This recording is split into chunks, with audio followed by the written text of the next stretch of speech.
پاکستان اپنے جوہری اثاثوں کو دہشت گردی، جاسوسی اور سائبر حملوں سے آخر محفوظ کیسے رکھتا ہے؟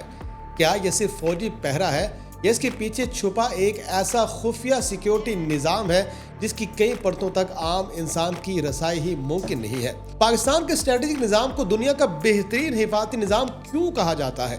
دنیا کے خطرناک ترین ہتھیار وہ نہیں ہوتے جنہیں ہر وقت استعمال کیا جائے، بلکہ وہ ہوا کرتے ہیں جن کی موجودگی ہی دشمن کو حملہ کرنے سے روک دیتی ہے۔ مگر انہی ہتھیاروں کے بارے میں ایک معمولی غلط فہمی یا سیکیورٹی میں کمزوری پورے خطے کا نقشہ تبدیل کر سکتی ہے۔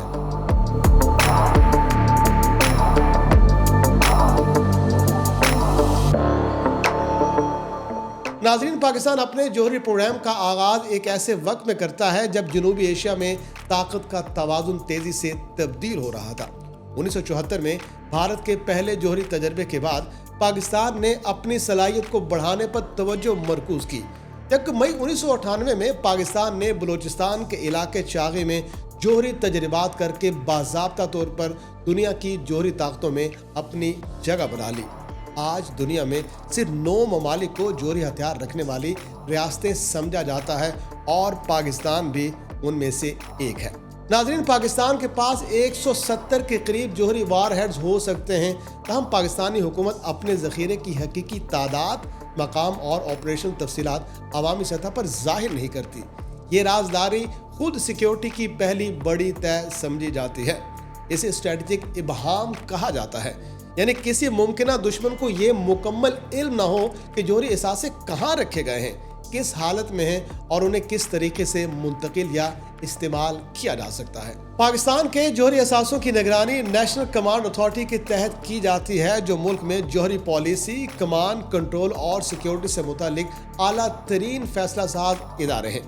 اس نظام میں سیاسی اور عسکری قیادت دونوں ہی شامل ہوتی ہیں، جبکہ اسٹریٹجک پلانز ڈویژن جوہری اثاثوں کے انتظام، حفاظت اور پالیسی پر عمل درآمد میں مرکزی کردار ادا کرتا ہے۔ یہ تصور درست نہیں کہ کسی ایک شخص کے پاس جوہری ہتھیار تک مکمل اور آزاد رسائی موجود ہوتی ہے۔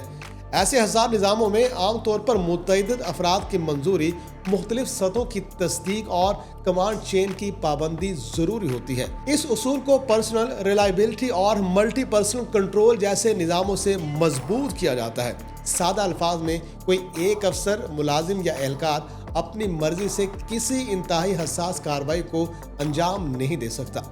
مختلف مرحلوں پر الگ الگ تصدیق، اجازت اور نگرانی کی ضرورت ہوتی ہے تاکہ انسانی غلطی، داخلی سازش یا غیر مجاز رسائی کے خطرے کو کم سے کم کیا جا سکے۔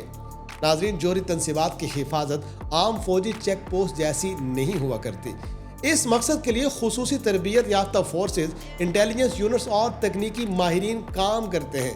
عالمی رپورٹس میں پاکستان کی اسٹریٹجک سیکیورٹی فورس کی تعداد کے حوالے سے مختلف اندازے ضرور سامنے آتے رہتے ہیں، جن میں بعض اندازے 20,000 سے زائد اہلکاروں کا ذکر کرتے ہیں، تاہم سرکاری سطح پر درست تعداد ظاہر نہیں کی جاتی۔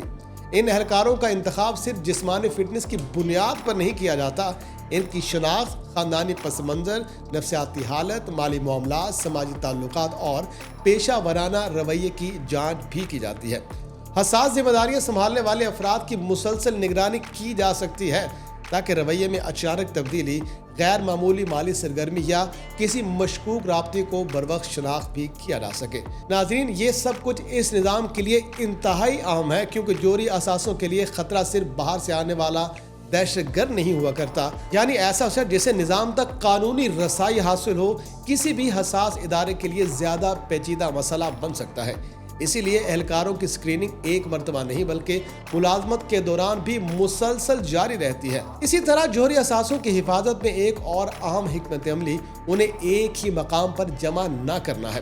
عوامی سطح پر دستیاب دفاعی تجزیوں کے مطابق حساس اثاثوں کو مختلف محفوظ مقامات پر رکھا جا سکتا ہے تاکہ کسی ایک حملے، قدرتی آفت یا سیکیورٹی بریچ سے پورا نظام متاثر نہ ہو۔ تاہم ان مقامات، راستوں یا نقل و حرکت کی تفصیلات ظاہر نہیں کی جاتی۔ یہی وجہ ہے کہ جوہری تنصیبات کے بارے میں گردش کرنے والے نقشے اور دعوے اکثر اندازوں پر مبنی ہوتے ہیں، نہ کہ سرکاری طور پر تصدیق شدہ معلومات پر۔ سال 2026 سائبر وارفیئر کا سال بھی ہے۔ ایک دشمن بغیر سرحد پار کیے کمپیوٹر نیٹ ورک، مواصلاتی نظام،